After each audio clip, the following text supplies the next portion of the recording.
ब्राह्मण था, त्रिकाल संध्या करता था, परंतु एक दिन क्या हुआ, एक वैश्या को वैश्या गमन करते देख लिया। वैश्या की सुंदरता को देख लिया, उसके संयोग को देखा, तो वैश्या को पाने के लिए, गणिका को पाने के लिए आलयित हो गया। एक पल का बुरा संग व्यक्ति को कैसे बुरी संगति की ओर ले जाता है, ये इस कथा में है। उसने उस गणिका को देखा, उसे पाने के लिए व्याकुल हो गया। सामने जाकर कहता है तुम मेरी हो जाओ, तुम मुझसे ब्याह कर लो। तो वो कहती है चुटिया वाले बाबा हो, तुम ब्राह्मण हो, माथे पर तिलक लगा है, गले में रुद्राक्ष है, हाथों में माला झोली है, मैं गणिका हूँ, कैसे ब्याह कर लूँ? बोले कुछ भी करके मुझसे ब्याह कर लो। बोले ब्याह करना है तो बहुत सारा धन लूंगी बदले में। फिर उस ब्राह्मण ने अपना घर जमीन बेचकर उस गणिका को धन दिया और उसने ब्याह कर लिया। दोनों का विवाह हुआ, दोनों आकर के रहने लगे। गणिका किराए का घर लिया तो चोरी डकैती करना शुरू कर दी। पहले पंडित अजामिल था, अब डाकू अजामिल के नाम से विख्यात हो गया।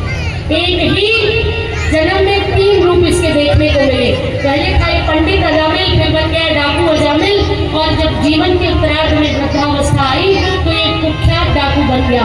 चारों तरफ बस इसके ही कर्म की चर्चा होती रहती है कि ऐसा व्यक्ति। एक दिन साधु संत आए दरवाजे पर, इसकी पत्नी ने आटा राशन दिया, भोजन बनाया, अलख निरंजन बम बम बोले कहकर के वहीं सो गए। सुबह उठ के जाने लगे तो दक्षिणा मांगी कि भोजन कराए तो दक्षिणा देनी पड़ेगी, भोजन कराओ तो उसको दक्षिणा अवश्य देनी, भोजन की दक्षिणा बनती है। तो दक्षिणा नहीं दोगी?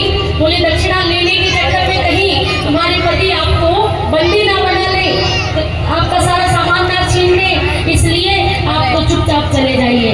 तो अजामिल ने कहा बिना दक्षिणा के तो मैं नहीं जा सकता। दक्षिणा लेके अजामिल के दरवाजे पर वो संतों में बोला कि अजामिल कुछ भी करे पर बिना दक्षिणा लिए नहीं जाऊंगा। अजामिल उठकर आए, कौन है ये लोग, ये पलटन कहाँ से आई? बोले साधु संत है। स्वामी चुप रहिए, थोड़ा धीरे बोलिए, अभी चले जाएंगे। नहीं क्या मांग रहे? इनका लोटा झोला पोथी पत्रा इनका चिमटा सब छीन लूंगा और मृत्यु दंड दे दूंगा। अजामिल ने ऐसा कहा। माथे पर काली पट्टी बांध कर राहगीरों को रोक कर लूट लेता था और इसी नाम से विख्यात था। अब कुछ मन चले युक्तों ने बता दिया साधु संतों की वो सबसे धर्मात्मा, उसके दरवाजे जाओ। तो जब वहाँ गए तो फिर अजामिल कहता है कि जल्दी से यहाँ से चले जाइए अगर अपने जीवन प्यारा है तो। संतों ने कहा आपका अन्न खाया है आपके घर का, तो बिना कल्याण किए नहीं जाऊंगा। साधु अगर किसी के घर में एक रोटी खाता है तो उसके जन्मों जन्मों के पाप क्षरण हो जाते हैं, उसके पापों को नष्ट करने की सामर्थ्य साधु संत में होती है। वो कभी लेने नहीं आते, अगर आते हैं तो कुछ न कुछ देने आते। और जिसने नहीं समझी महिमा अपने अभिमान के कारण, पद के अहंकार के कारण, किसी भी कारण, और संतों के चरणों में नहीं नमक हुआ तो थोड़े दिन की सफलता, फिर उसके बाद विफलता ही विफल, थोड़े दिन की रुतबा, उसके बाद कितने लोगों को देखा है ना, देखा। इसलिए आज क्या हुआ, साधु संतों के चरणों में नहीं झुक रहा है, अहंकार में खड़ा है। संतों ने कहा तुम्हारा कल्याण करने आया हूँ, कल्याण करके जाऊंगा, कुछ नहीं करना। जो अब बेटा हो उसका नाम नारायण रख देगा।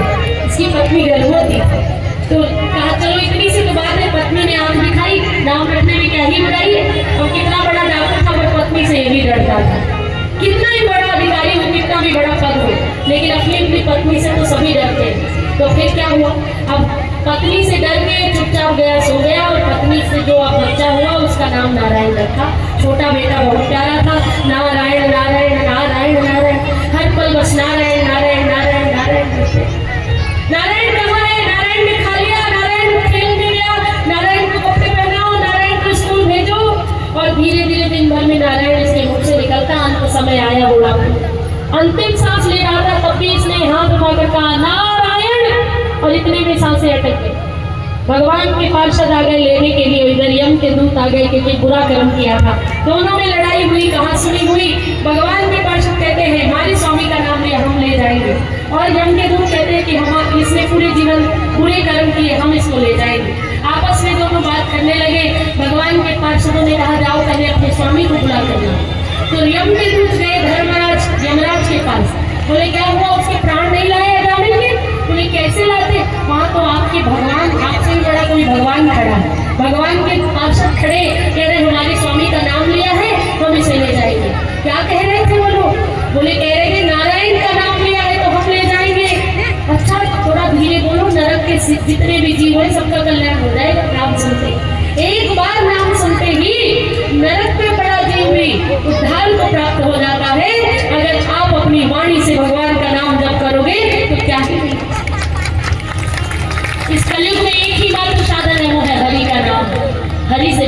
का नाम है, मोहन से बड़ा मोहन का नाम है। इसलिए भगवान का नाम जब अवश्य करना चाहिए। और फिर क्या हुआ, इधर जो